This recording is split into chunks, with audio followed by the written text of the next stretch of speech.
এই সময়টা এত ভীষণ ঠান্ডা ছিল, কি আর বলবো। মানে কোনোভাবেই বিছানা থেকে উঠতে মন চায় না, কোনো কিছু করতেই মন চাচ্ছিল না ওই সময়টায়। ওই দিন সকালবেলা তাই আমরা সবাই মিলে গিয়েছিলাম ব্রেকফাস্ট করার জন্য। সবাই বলতে মা, বাবু আর আমি। এই তো আমরা নিয়েছিলাম মাটন ভুনা খিচুড়ি, ভীষণ ভালো লেগেছিল। তবে এরপরে আমি আরেকদিন যেদিন খেতে গিয়েছিলাম ওই দিন আর ভালো লাগেনি। তারপর এই তো সবাই মিলে চা খেলাম।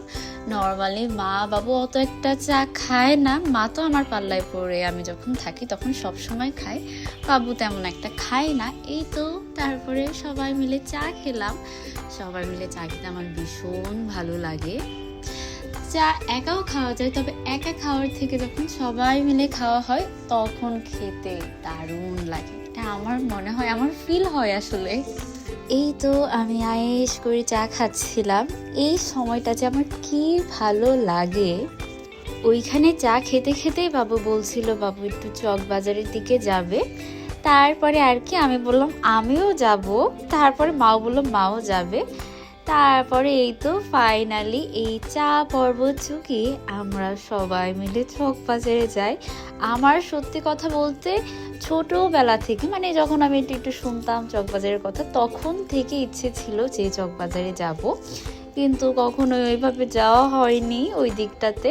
তো আজকে ফাইনালি যাচ্ছি। এর আগে আমি অনেকবার বাবুকে বলেছিলাম আমাকে নিয়ে যাওয়ার জন্য, আসলে সব কিছু মিলিয়ে আর হয়ে ওঠেনি। যাই হোক, এই তো এখন হচ্ছে আমরা যাচ্ছি। আমরা একটা অটো রিক্সা নিয়ে নিয়েছিলাম, চলে আসলাম দেখতে দেখতে। সকালবেলা রাস্তাঘাট ফাঁকাই ছিল, আর এই এরিয়াটা যতটা ভিড় থাকে ওই তুলনায় তেমন কোনো ভিড়ই ছিল না, কেননা আমরা ভালো রকমের সকাল সকালে এসেছিলাম।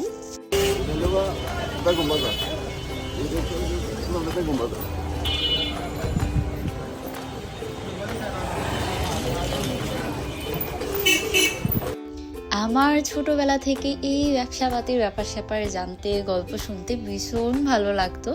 তো ওইখান থেকেই আমি এই এরিয়াটা সম্পর্কে জেনেছিলাম, বাবুর থেকে গল্পে, দাদুর থেকেও শুনেছিলাম, ওইগুলো অত একটা ভালো মনে নেই।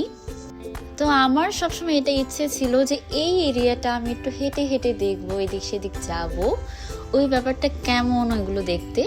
এখানে এত সরু গলি আর এত ছোট ছোট দোকান, কিন্তু কোটি কোটি টাকার বিজনেস।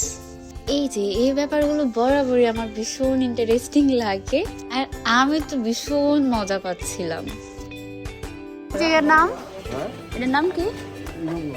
ইমামগঞ্জ।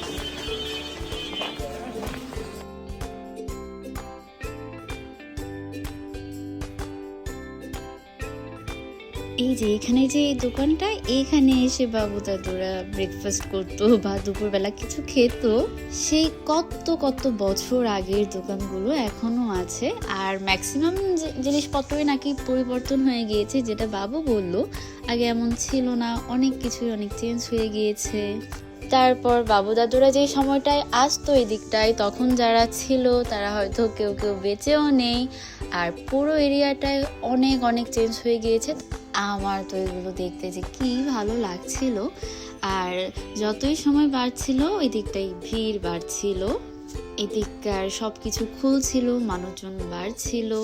তারপর এখানে যে ব্যাপারটা হলো, মা ব্যাগ কিনতে চাচ্ছিল আর বাবু কিনে দেবে না, তাই মা এখানে দাঁড়িয়েছিল যে কিনে না দিলে যাবেই না। আর এই দিকটা আর কোন গলি দিয়ে ঢুকলাম, কোন দিক দিয়ে বের হচ্ছে, কোনো কিছুই বোঝা যায় না। বাবু না থাকলে তো আমরা হিজিবিজি লাগিয়ে দিতাম। বাবু মোটামুটি এই দিকটা ভালোই চিনে, তাই বাবু বলছিল যদি ব্যাগের দোকানে নিয়ে যেতে পারে, মানে যেদিকে দেখেছিল, তাহলে বাবু কিনে দিবে।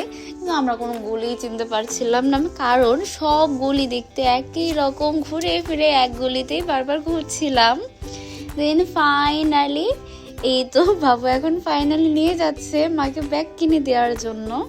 সেই সঙ্গে আমাদের 3 বোনকেও ব্যাগ কিনে দিয়েছে, যদি ওইগুলার ভিডিওই করা হয়নি। তুমি কোন দিকে নিয়ে গেছিলা বলো বলো, তুমি কোন দিকে নিয়ে গেছিলা আগে?